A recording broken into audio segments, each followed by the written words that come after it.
Yun, kabalbas, for today's video, kabili tayo ng 50 hipon, 50 pesos na hipon. Pinamain natin, ito ang huli.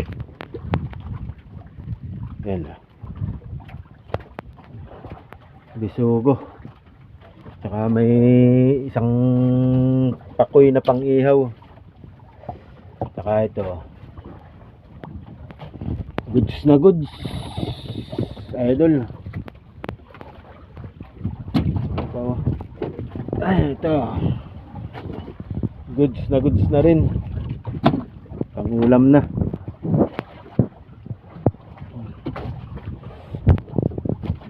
Ayun, tayo pauwi na at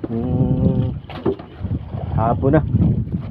Dito tayo sa ano lang ng Sumag, Pitugo.